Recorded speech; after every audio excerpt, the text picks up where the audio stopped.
नमस्कार मंडळी, श्री स्वामी समर्थ. पुन्हा एकदा आपल्या यूट्यूब चॅनलमध्ये आपल्या सर्वांचं स्वागत. तर आज होता रविवार आणि रविवार म्हटल्यावर कुठेतरी बाहेर जावंसं वाटतं, कारण सुट्टीचा दिवस असतो. आठवडाभर आपल्याला काही जास्त बाहेर जायला वेळ भेटत नाही, कारण रोजचं रुटीन चालू असतं. मुलांच्या शाळा, मिस्टरांचं ऑफिस, त्याच्यामुळे कुठं बाहेर जाता येत नाही. त्यामुळे एकच असा दिवस मिळतो ज्या दिवशी आपण बाहेर फिरू शकतो, तो म्हणजे रविवार.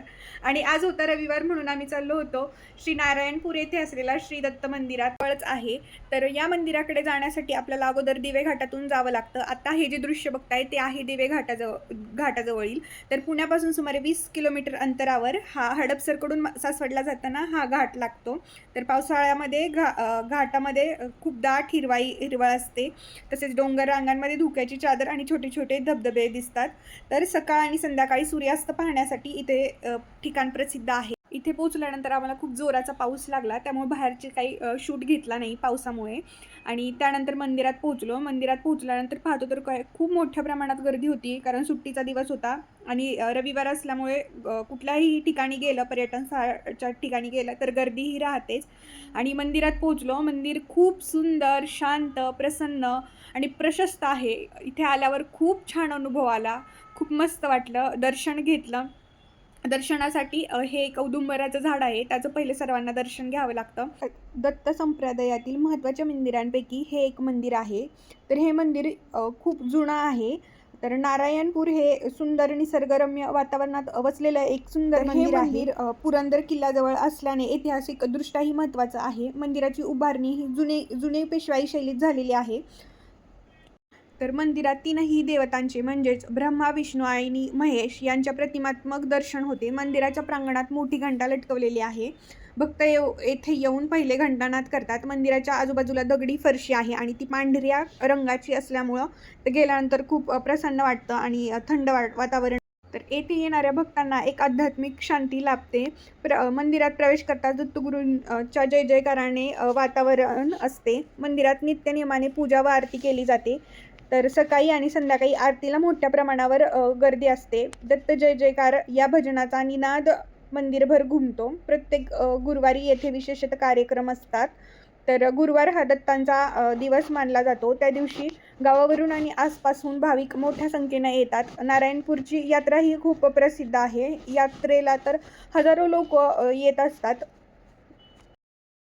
मंदिरातलं वातावरण मनाला शांतता देतं. भक्त येथे येऊन समस्यांवर उपाय शोधतात. अनेकांना येथे येऊन मनशांती मिळाल्याचे अनुभव आहे. दत्तगुरूंच्या कृपेवर लोकांना दृढ विश्वास आहे, त्यामुळे मंदिर नेहमीच गजबजलेलं असतं. नारायणपूर मंदिर ही भक्ती, श्रद्धा व अध्यात्म यांचे प्रतीक आहे.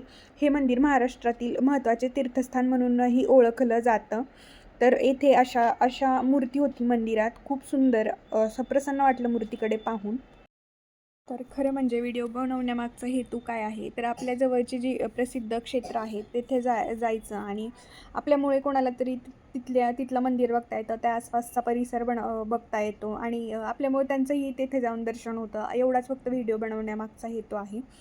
आणि आपल्यामुळे एखाद्याला ते समाधान मिळतं मंदिर पाहिल्याचं. तर काही लोक तिथं जवळ राहणारे आहेत ते जाऊन आले असतील, पण काही खूप लांब ठिकाणाचे मराठवाडा, विदर्भ इकडची लोक हा व्हिडिओ बघतात, त्यांच्यासाठी हे खूप महत्त्वाचं आहे. तिथं जाऊन दुर्वांश किती छान म्हणतोय बघा.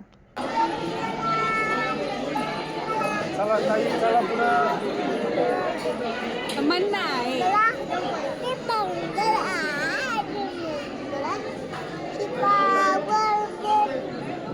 तर मंदिराच्या भिंतींवर असं काही माहिती लिहिली होती.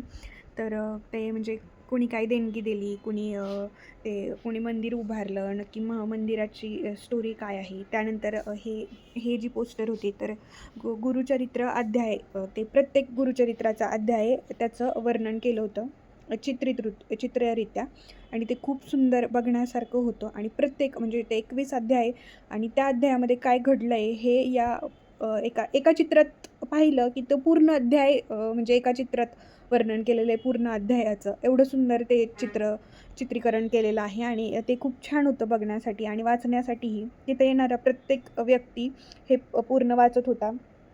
तर ज्याला गुरुचरित्र माहिती आहे, ज्यांनी वाचलं आहे, पारायण लावलं आहे, तर त्याला हे माहिती असेल की तो अध्याय किती मोठा असतो आणि त्याचं एका चित्रात असं वर्णन केलेलं असतं. तर हे ज्यानं कुणी केलं आहे ते खूप छान केलेलं आहे आणि ते आवडलं आणि तो मोठा केंद्रबिंदू होता मंदिराचा हे पाहणं म्हणजे.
त्यानंतर तेथे एक महादेवाचं पण मंदिर आहे. हे महादेवाचं मंदिर होतं. तिथे पण खूप मोठ्या प्रमाणावर गर्दी होती. त्यामुळं आम्ही बाहेरूनच दर्शन घेतलं, आत काय गेलो नाही. त्यानंतर ते खूप मोठी बाजारपेठ भरली होती. तिथं थोडीशी खरेदी केली. काही प्रसाद हे तेच घेतलं आणि देवाचं काही लागणारं साहित्य होतं ती थोडीशी खरेदी केली. इथे पण खूप मोठी मंडई पण भरलेली होती आणि असं मार्केट पण होतं जिथे सगळ्या वस्तू मिळत होत्या. खेळणी असतील लहान मुलांचे, काही देवांचे फोटो, देवासाठी उदबत्ते हे ते. तर तिथेही स्वामींची मूर्ती होती, ती मला खूप आवडली, म्हणून मी तिची व्हिडिओ कॅप्चर केली. किती सुंदर मूर्ती आहे ना. तर अशी मूर्ती मला घ्यायची. एक दिवस मी नक्की घेईन. जेव्हा स्वामींच्या मनात असेल माझ्या घरी यायचं तेव्हा ते नक्की येतील. तर हे खूप सुंदर मूर्ती होती, ती आवडली म्हणून व्हिडिओ कॅप्चर केली. त्यानंतर थोडासा भाजीपाला खरेदी केला. तर म्हणजे गावाजवळच ते मंदिर असल्यामुळं गावाकडचा एकदम ताजा आणि गावरान भाजीपाला तिथं आम्हाला मिळाला. टेस्टी होता आणि खूप मोठ्या प्रमाणावर मंडई तिथे भरली होती. त्यानंतर तिथं गणपतीचं असं गोडाऊन होतं, म्हणजे त्यामध्ये गणपतीच्या मूर्ती तयार केल्या जात होत्या. मग आता गणपती जवळ आलेत, तोंडावर आलेत, त्यामुळं बाजारपेठा गणपतींनी आता भरणार आहेत. त्याच्या अगोदर त्यांची जी तयारी चाललेली, तर ती या व्हिडिओमध्ये मी कॅप्चर केलेली आहे. तर किती सुंदर मूर्त्या आहेत ना. हे किती किती नाजूक रेखीव काम असतं गणपती बनवणं म्हणजे. ते प्रत्येक जो पार्ट आहे त्यात म्हणजे खरेपणा आणायचं म्हणजे खूप मोठी कला आहे ही. भले ही काही गणपती साच्यांनीच बनवलेले असतील, पण ती बनवण्याची पण एक सुंदर कला आहे. त्याचं कलरिंग, त्यात हुबेहूबपणा किंवा जो जिवंतपणा आणता येतो त्या मूर्तीमध्ये, ते एवढं सोपं नाही आहे आणि ते एवढं सहज येत नाही. तर खूप छान मूर्ती होत्या इथेही आणि भारी वाटलं पाहायला. तर खरंच म्हणजे मूर्ती बनवणाऱ्या कारागिरांना खरंच सलाम. ते खूप मन लावून करतात आणि स्वतःच्या असल्यासारखं बनवतात त्या मूर्ती. तर खूप छान मूर्ती होत्या. तुम्हाला जर घ्यायच्या असतील मूर्ती तर तिथून घेऊ शकता, पण तुम्ही तिथल्या जवळचे पाहिजे.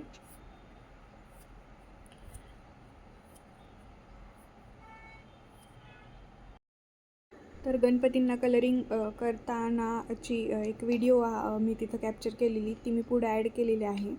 तर किती सुंदर केलेलं आहे ते बघा ना तुम्ही. तुम्हाला नक्की आवडेल आणि आवडल्यास आपल्या चॅनलला लाईक, शेअर, सबस्क्राईब करायला विसरू नका.